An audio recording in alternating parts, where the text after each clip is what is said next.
अतिशय उत्तम आहे. यावेळेला शिवभक्तांचा खूप चांगल्या पद्धतीचा आपण सर्वांनी मागचे अनुभव पाहता खूप चांगल्या पद्धतीचा लोकांना दर्शन देण्यासाठी उभा ठेवली होती. कोणाची अडवणूक झाली नाही.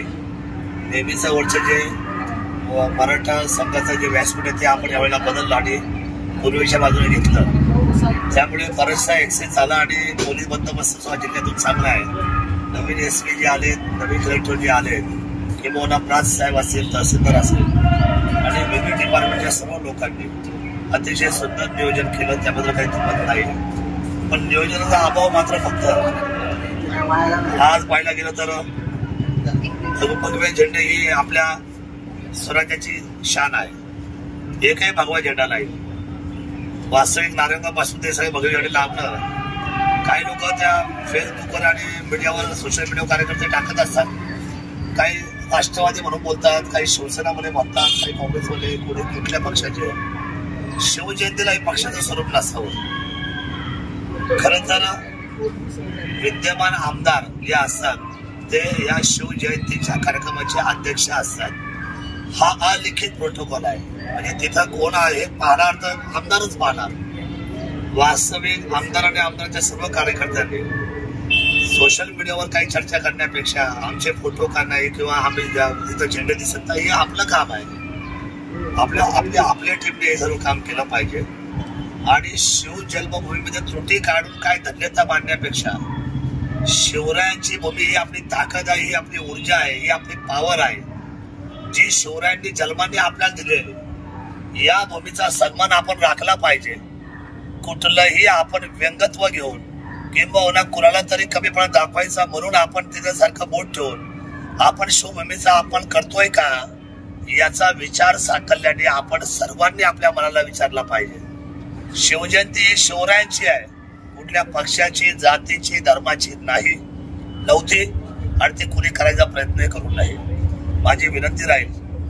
नियोजनामध्ये यावेळेला थोडी त्रुटी मला जाणवल्या, अभाव आहे आणि निश्चितपणे मला खात्री होते की या सगळ्या बाबतीमध्ये कोणी म्हणतं की आमदारांना विचार घेत नाही, खासदारांना विचार घेत नाही. तसं नाही. ते विचार घेत नाही म्हणजे काय? का शिवजयंती तुमची नाही? शिवराय जर आपल्या सर्वांची आणि तुम्ही अध्यक्ष पदावर आहेत मग या त्रुटी काढायचा संबंध येतो कुठे?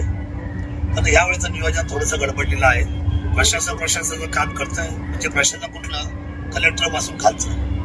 म्हणजे पोलिसांचा बंदोबस्त खूप चांगला होता आणि मर्यादित कार्यक्रम मोर्चा आटपल्यामुळे अतिशय सुंदर अशा पद्धतीने शिवजयंती उत्साहामध्ये साजरा होते.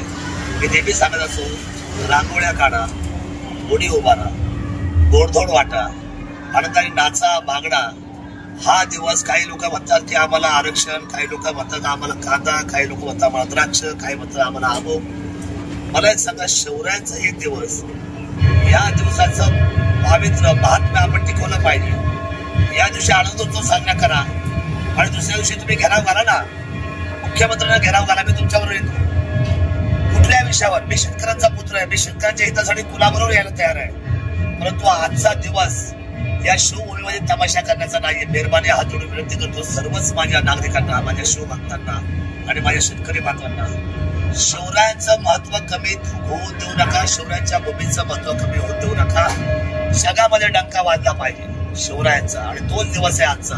आपण तेवढंच करूया असं मला वाटतं. तुम्ही म्हणता नियोजनाचा अभाव आहे. पर्यटन संचालनालय आणि सांस्कृतिक विभागाने जे कार्यक्रम ठेवले त्यांच्याकडे सपशेल लोकांनी पाठ फिरवलेली आहे. काही ठिकाणी लुटमारूचे सुद्धा आरोप केले जात आहे. याबाबत काय म्हणाल? याच्यावर नियंत्रण आमदारांचं पाहिजे. कारण या सगळ्या असलेल्या कमिट्याचं सगळं सेंट्रलाइज केंद्रबिंदू हे आमदार असतात. आमदारांनी या सगळ्या गोष्टी पाहायला पाहिजेत.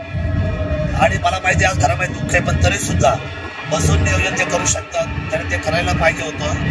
कोणतेही खातं किंवा कुठल्याही डिपार्टमेंट शिवरायांच्या नावाखाली चोरी होऊ नये, जेणेकरून म्हातारी मेल्याचं दुःख नाही पण काळ सोचवता कामा नये.